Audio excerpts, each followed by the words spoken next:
네, 반갑습니다. 소화명탕 해보겠습니다. 소화명탕 먼저 처방 구성을 한번 볼까요? 바나, 과루실, 황련 이렇게 되어 있습니다. 과루실은 우리가 보통 흔히 이제 아는 거는 과루인이죠. 인. 인은 과루실, 과루를 보면 여기에 보면 이제 여기 씨앗이 이렇게 있습니다. 이 씨앗을 따로 이제 빼가지고 한 게 과루인이고 이 전체가 과루실, 과실입니다. 그러니까 이제 과루인은 그 한 부분이다. 그렇게 하시면 되고 이 과육을 같이 쓰는 게 과루실입니다. 그래서 과루실 8g이면 과루인은 그거보다 좀 용량이 적어지겠다. 그죠? 그 다음에 바나 12, 황련 4입니다. 바나 사심탕에 보면 바나가 12가 들어가면서 황련이 4 들어갑니다. 메인은 바나이지만 그 힘을 내는 것은 황련입니다. 바나는 중초를 소통시키는 소, 통기, 행기제입니다. 그러면 무엇이 그 역할을 하느냐, 효력을 내는 역할을 하느냐, 바로 황련입니다. 황련이 그람 수는 적어도 얘가 바나가 그 이제 나중에 설명하겠지만 이 심하 부분이 막혀 있어요. 심하 부분이 막혀 가지고 지금 열이 뜨는 거예요. 그래서 여기 보면 방극에 보면 번개 이런 얘기가 하죠. 가슴이 두근거리거나 답답하거나 열감이 느낀다거나 뭐 이런 등등의 불안감이라든지 이런 심리적인 것도 다 포함입니다. 참고로 말씀드리면 우리가 이제 감정이라고 하는 거는 기억에서 만들어집니다. 뭔가 안 좋은 상태가 되면 그게 감정이 깃들어요.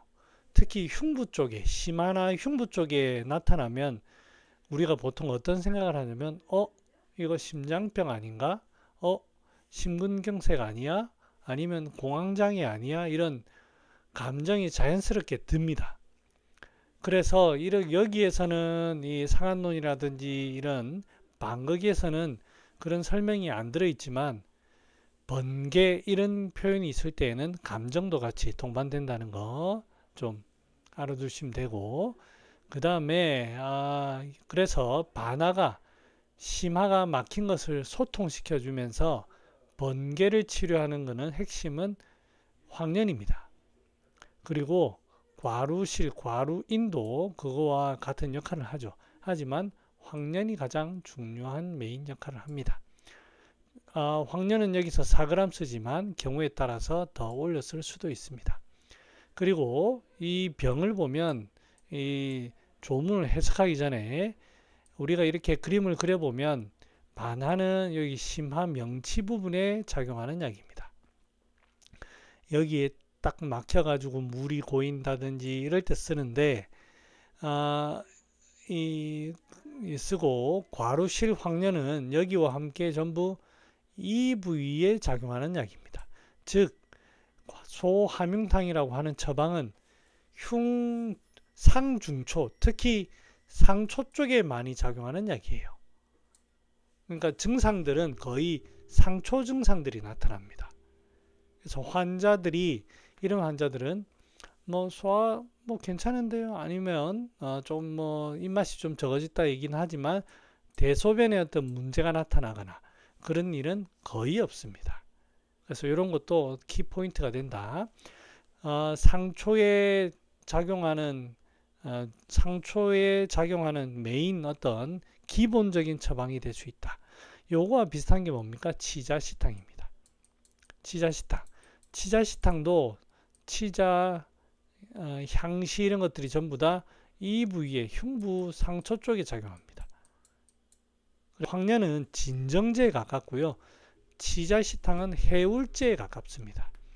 어떤 위축이 되어 있는 증상도 그렇고 사람의 어떤 성정 자체도 좀 그렇고 그런 느낌들의 차이들이 있습니다. 자, 이제 조문 해석해 보겠습니다. 소교룡병의 병, 정제, 심화, 안지증통, 맥부활자 소화명탕 주지라. 소결흉이라고 했습니다. 그 소결흉이면 대결흉이 있겠다, 그죠? 보통 대결흉은 우리가 그냥 결흉이라고 하죠. 대함흉탕을 쓰는 경우를 말하고, 병정제 심화 안지 병이 심화에서부터 소복까지 꽉 갇혀가지고 수기와 스벨이 꽉 갇혀가지고 누르면 통증을 느끼는 그 딱딱하게 돼 있는 그런 경우가 대함흉탕의 증상이라고 하면, 소함흉탕은 거기 기운만 갇혀 있는 거예요. 기운과 어떤 열만. 그래서 이게 여기 정제심화라고 하지만 환자들은 보면 심화에서부터 흉부까지 같이 있는 흉부가 메인입니다. 그리고 바나가 군제로 쓰이는 거 보면 심화 쪽이 막혀서 생기는 게 원인이고요. 안지직통 누르면 아프다는 게 거기 좀 기운이 꽉 차 있다, 긴장돼 있다, 뭐 그렇게 해석하면 됩니다. 맥부활이라는 거 보면 확실히 열을 뜻합니다. 열. 이럴 때 쓴다.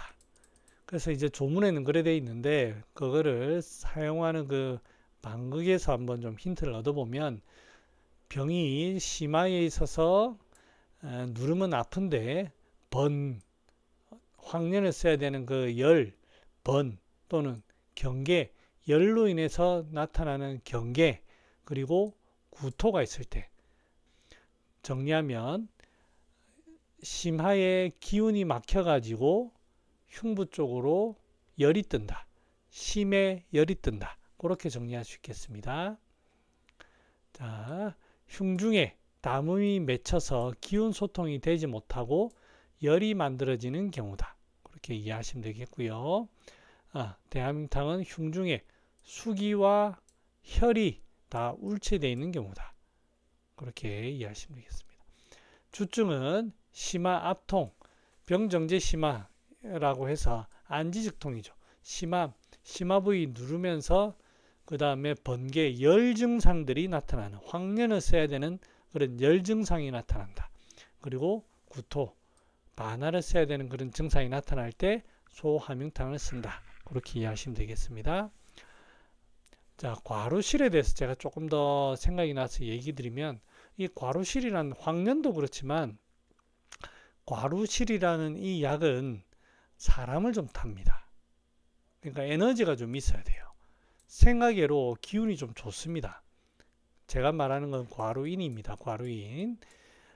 생각외로 강해가지고 건장하고 아니면 좀 왜소하더라도 에너지가 넘치는 사람들, 그런 사람들의 횡경막 위쪽에 기침이라든지 기관지 증상, 그 다음에 심장의 증상, 이럴 때 쓰는 겁니다.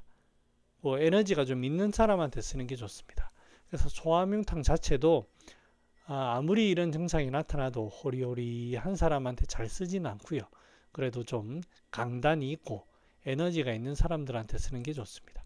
환자들에게 나타나는 우리가 실제로 흉통이라든지 흉민이라든지 그 다음에 심계항진 이런 거와 함께 심압통이 나타나면 한번 우선순위로 고려해 볼 필요가 있습니다. 그래서 상처 쪽으로는 불면이 잘 나타납니다. 과루실과 황련이 들어가기 때문에 불면이 나타나고 상열감, 면홍, 상열감, 심계, 심번 다 있습니다. 이런 증상들이 상당히 많이 나타나죠. 흉민, 두통은 있을 수도 있고요. 현운도 있을 수도 있고 없을 수도 있고, 흥분, 불안 이런 나타납니다. 견항, 배통 있을 수는 있는데 그거는 필수증은 아니고 오히려 대함흉탕증에 가깝고요. 중추에는 심화, 비만, 그득하다고 느끼고 누르면 불통이라고 하지만 아플 수도 있습니다. 그 다음에 탄산 이런 거는 있을 수도 있고 없을 수도 있고, 변비 있을 수도 있고 없을 수도 있고 그렇습니다.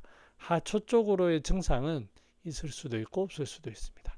그런 거를 이해해 주시면 되겠습니다.